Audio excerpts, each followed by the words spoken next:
Abdullah Hamdok, Prime Minister of Sudan,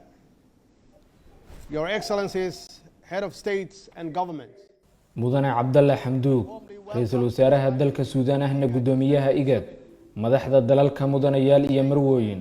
waxaan si diiran u soo dhaweynayaa shirkan madaxda Igad ee waqtigii loo baahnaa ku soo aaday kuna saabsan caabuqa corona ee safmarka ah waxaan u mahad celinayaa walaalkay mudane Cabdalle Xamduug ra'iisul wasaaraha Suudaan oo sidoo kale ah gudoomiyaha golaha madaxda dalalka iyo dawladaha Igad iyo mudane Dr. Gabayaho xogayaheena guud iyo Dr. Abiy Ahmed ra'iisul wasaaraha Itoobiya maadaama ay dhamaanteen isugu kaanya keeneen shir madaxeedkan muhiimka ah waxaan sidoo kale bogaadinayaa dadaalka madaxda dalalka Igad ay waqtiga adag wax kaga qabanayaan caabuqa halista ah ee coronavirus taasi oo uu shirkani cadeyn buuxda u yahay Soomaaliyana sida dal kasta oo caalamka kamid ah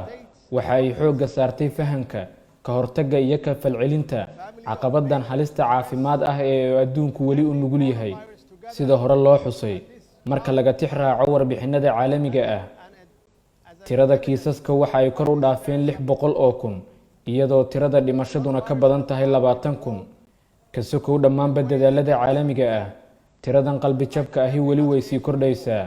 dhab ahaantii tiradani waa mid muruga leh oo ku soo aaday xilli caalamka oo dhani mugdi hareeyay ka falcelinta caalamiga ah ee coronavirus waa mid bogaadin mudan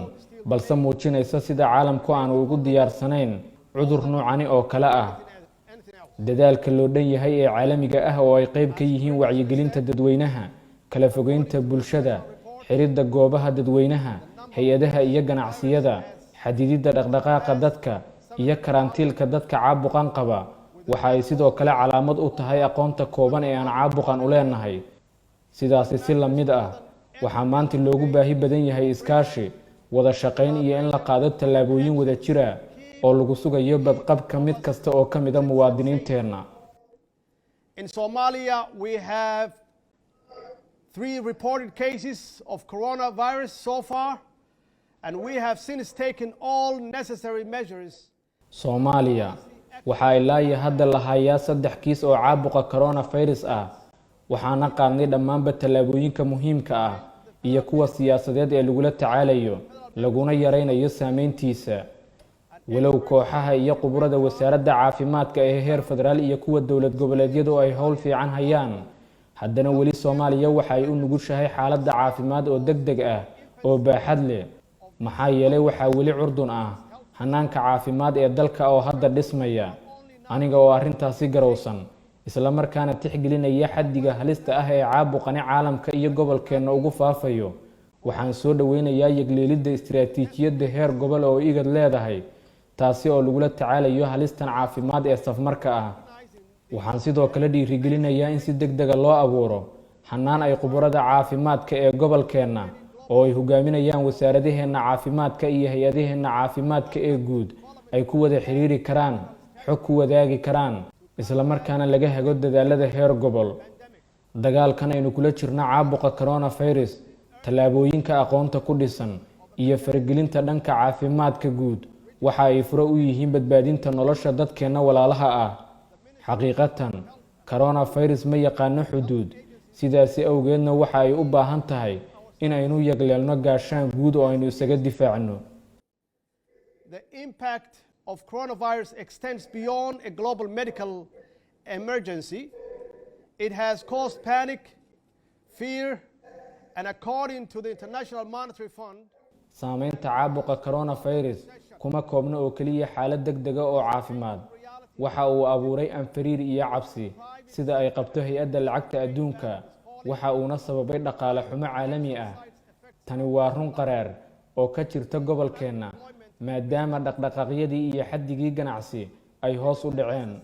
taasi oo ay ka dhalanayso shaqo la'aan iyo kalsooni darro ganacsi marka laga fiiriyo tallaabooyinka siyaasadeed ee la xiriira caafimaadka guud kuwaasi oo lagama maarmaan ah caalamka oo dhanna laga hirgeliyay gabi ahaanba ganacsiyada isugu jira hawada ka ganacsiga alaabada adeegyada xirfadleyda iyo dalxiisku waa ay dhiban yihiin taasina waxa ay saameyn halis la ku yeelatay ururinta dakhliga gudaha iyo dakhliga shakhsiyaadka qasaaraha dhaqaale waa mid halis leh gobol ahaan walow dal walba qorsheeyay tallaabooyin maaliyadeed oo u gaar ah oo ku yareynayo dhibaatada waqtiga dhow, haddana ma lihiin sanduuq guud oo loogu talagalay yareynta halista dhaqaale ee uu sababi karo caabuqa waqtiga dhexe iyo kan fog. arrimaha maaliyadeed ee muhiimka ah marka la fiiriyo waxaa lagama maarmaan noqonaya ka faa'iideysiga qoondada heer gobol ee hay'adaha maaliyadeed ee caalamiga ah, gaar ahaan bangiga adduunka iyo bangiga horumarinta Afrika, maadaama ay kaabayaan qoondada dal walba uu ugu talagalay arrintan iyo mashaariicda hadda socda iyo kuwa mustaqbalka ee dhanka caafimaadka. sidaas awgeed waxaan soo jeedinayaa in wasiirada maaliyadda dalalka Igad kulan gaar ah la yeeshaan bangiyada horumarinta iyo sidoo kale saaxiibada kale ee caalamiga ah si arrintan looga miro dhaliyo. In conclusion, the coronavirus is a challenge to us today in an unprecedented ways.